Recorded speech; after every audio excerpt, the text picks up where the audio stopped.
Hello all. Question tag base பண்ணி நமக்கு S A எக்ஸாமில் ஒரு கொஸ்டின் கேட்டிருக்காங்க. என்னென்னு பார்ப்போமா? கொஸ்டின் பாருங்கள். சாஸ் த ஷூட்டபிள் கொஸ்டின் டேக். நமக்கு கொஸ்டின் எங்கே கேட்டிருக்காங்க? Nobody called. இதுதான் நமக்கு கேட்டிருக்க கொஸ்டின். இதுக்கான டேக் என்ன தான் நமக்கு கேட்டிருக்காங்க.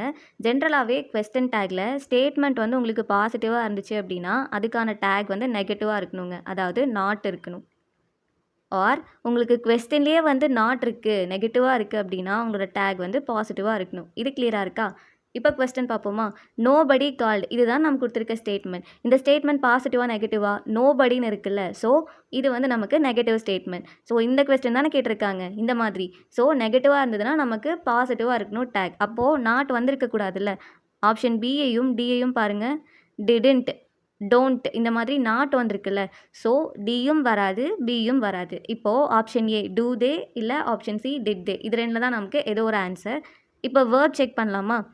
கால்டு இருக்குல்லங்க. இந்த கால்டு அப்படின்றது நமக்கு என்ன டென்ஸ் இது? சிம்பிள் பாஸ்ட் தானே, V2 தானே. ஸோ இது சிம்பிள் பாஸ்ட் அப்படின்றதுனால நமக்கு டேகுமே எப்படி தான் இருக்கணும்? பாஸ்ட் டென்ஸாக தான் இருக்கணும். ஸோ டூ வருமா டிட் வருமா? டிட் தான் வரும். ஸோ ஆப்ஷன் சி தாங்க ஆன்சர், டிட் தே.